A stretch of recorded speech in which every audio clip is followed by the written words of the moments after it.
How can you use digital marketing and understand the finer details of having a strategy that can help you reach more people to do just that, reach more people, and then a slice of those people may become customers for your business? That's what we're going to discuss today. Hi, everybody. I'm Michael Guberti, digital marketing strategist, co-founder of Guberti Giving, which is a nonprofit that helps single mothers and veterans. And I also own a marketing agency that helps business owners, and specifically this one question of how do I use digital marketing and a strategy for it to reach more people. 5 immediate tenets that come to mind or core principles are: 1, publish regularly on the platform of interest. And relative to this video, it's a client success story of mine for a medical aesthetics practice. Medical aesthetics, if you're not familiar with it, is anything from more traditional day spa services like massages and facials to injectables, Botox, fillers, and the family of fillers associated with that. So for that medical aesthetics industry, one strategy of the 5 core ones is to publish Instagram and Facebook stories regularly. So whether it's 3 times a week, 5 times a week, publishing a story on Instagram and Facebook.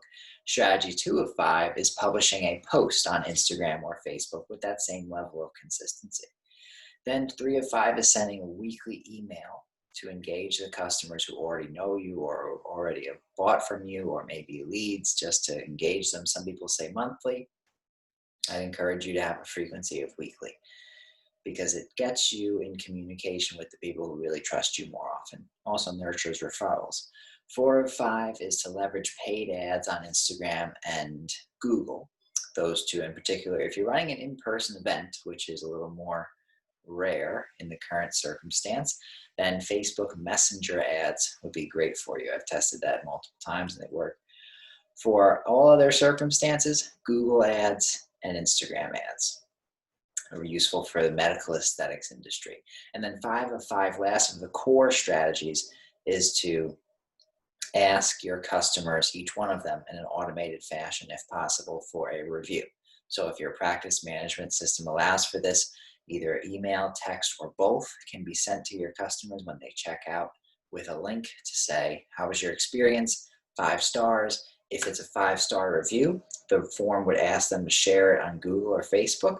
If it's other than a 5-star review, it just says, thank you much for your feedback. It is appreciated, and it goes to your team. The finer details of this strategy are numerous. One is targeting both potential new customers and current customers in your paid advertising. So back to one of the previous 5 big strategies was paying Instagram or Google to show your ads to people. You want to have the majority of that budget go towards getting new people, because then, of course, new blood into a business is a great metric to track. And I would encourage you, if on a monthly basis, to just make a note of how many new clients did I get this month. Okay, I got 25, or I got 35, or I got 40 or 60. Just so you have a running total and you could see the fluctuations, if there are any, over the course of the month. And ideally, of course, wouldn't you all want? I mean, that's the goal, to have it all going in one direction up. So the majority of your paid ad spend budget goes to getting or working to get new customers. And then a smaller slice of that can very well go towards, if you have a promotion you want to make mention of to your people, if it's a little bit of a higher price and they have to trust you more in order to take the next step. Or if, let's say, this is happening with one of my clients as we speak, this person purchased a new device and they want to draw attention to it. It's very timely for the type of treatments that people are requesting at this time of year. And that's the motivation. New, timely, promoted. Fair enough. We can use paid ads to do that. Another one of the newer, more nuanced strategies is to target by any number of combinations of interests, age range, locations, and what are called lookalike audiences. So you got interests, what people are interested in, age range, locations where they are. I would draw a circular radius around wherever your office is and just decide, is it 20, 30, 40, 50 miles? How far do you want to go? And then lookalike audiences are the following. You provide Instagram, for example, with a list of your customers, their names, email addresses, phone numbers, and the robots inside of Instagram will do their best to identify people that the robot feels, are like your customers. And then that's called a lookalike audience. So you could pay to reach those people. Another item of interest is promoting goodwill messages. So if it's seasonal, Happy New Year, that would be a goodwill message. If it's related to Valentine's Day, wishing you and your family a happy Valentine's Day, or Thanksgiving, or happy holidays, Merry Christmas, Happy Hanukkah. We experienced that season. That would be a goodwill message. And including a review of the week in your emails relative to those weekly emails that you can think about sending. At the bottom, you have gotten probably multiple reviews on Google, Facebook, maybe Yelp, maybe some people have emailed or texted them to you. Take out the person's name and put them in the email as a review of the week. Other item is to have your emails, your posts, your stories, your ads, any form of communication that you're doing, line up with your marketing calendar. And I say a marketing calendar because it's useful to plan. You can go 3 months out, I would say, at least. If you want to have a period of time that you can do this right now and just say, here are the next 3 months. Any holidays in those months? Yes, no. Any times for a promotion in those months? What are we going to promote? What's popular during those months? What have we done previously? What worked? And then discarding anything that didn't, learning from it. And that's another benefit of having a marketing calendar. So, other items, reviewing stats, such as reach, impressions, website visits, phone calls, and requests for directions to your office, be it in Google My Business or in your Instagram ad stats. Those numbers can be found. They are readily available to you in a couple of clicks from your online profiles. Then you want to follow up with someone who submits a form on your website. So let's say your website has a form, name, email, what service are you interested in, perhaps it asks for the phone number.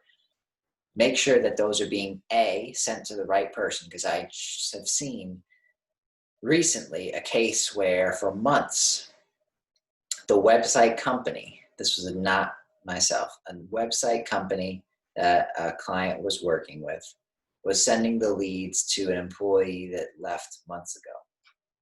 So you're pushing everybody to your website, you're trying to raise awareness for your business, and all the leads are going to somebody who's not in your business anymore.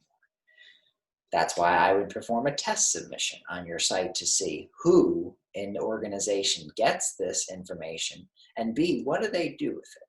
Do they send it to the receptionist? Do they send it to the head of the business? Is everybody on the same page, or is it fragmented? Just get everybody on the same page. It's just best practice. Then follow up with those people, definitely. Last thing you want is for the leads to go stale. It's never a good feeling. And you can put those both leads, and more so even, but I would even do both, leads and customers on an automated email series. So these are referred to as either drip campaigns, pathways, automated emails, where someone comes in, for example, for Botox. And you know, in a period of time, 90 days, 120 days, whatever your preference is as a provider, they are going to need to come back if they want to have the same effect to be maintained over time.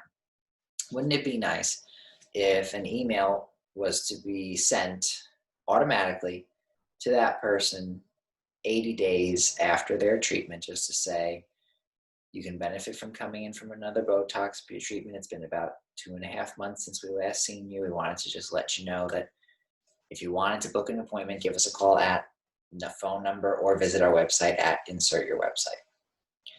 And then you could just set that up depending on, all right, Botox is 100 days out. This treatment is more. This treatment is less. And it's a way to further interact with them. You could even make a note in your customer relationship management software that you want your front desk staff to call the person on that day or that week or the week before. So you could call them the week before and you could send out an email the week after, or you could reverse it. You could have an email go out and then say, I just wanted to call you and see if you got my email or if it went to your spam folder. Nice justification to call somebody. That is one strategy, as well as another nuance is circling back to Instagram. Polls. If you want to try using a poll to either see if people are interested in treatment of yours, for example, if you want to know, are people interested in facials right now? Your people. Then you could say in a poll that, do you want gorgeous glowing skin? Just curious. Yes or no? If they tap yes, you could see not only how many people typed it, but who. And you could click a little paper plane icon. That's what it'll look like inside of Instagram, a little paper plane, and you can have a conversation with them. And a little tennis back and forth may lead to an appointment with enough people if you do that. You might also get some nice market research based on it. Do the words I put in the poll elicit a response from them? And if so, what type of response? And then having weekly marketing check-ins. So those clients who my schedules allow for, I have weekly calls with them. Some people prefer monthly. Some people prefer just be available whenever I need you. So everybody is different. And if you have yet to try a weekly marketing check-in, try it. What are our numbers in terms of reach, impressions? How many new clients do we have so far this month? Can we attribute that to our activities? And how did our most recent email do? How are our staff members? Who's busy? Who needs to be more busy? What did our posts generate? How many responses, comments?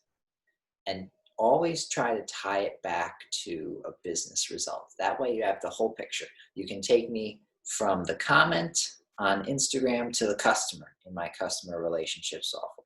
Tie them together. So it's not fragmented, but instead you have the whole picture. So those are not only the 5 core tenets that we went over at the start, which is Instagram and Facebook stories, Instagram and Facebook posts, sending a weekly email, leveraging paid Google and Instagram ads, and asking every customer for a review. Those are the 5 immediate ones. But the finer nuances that make up the details.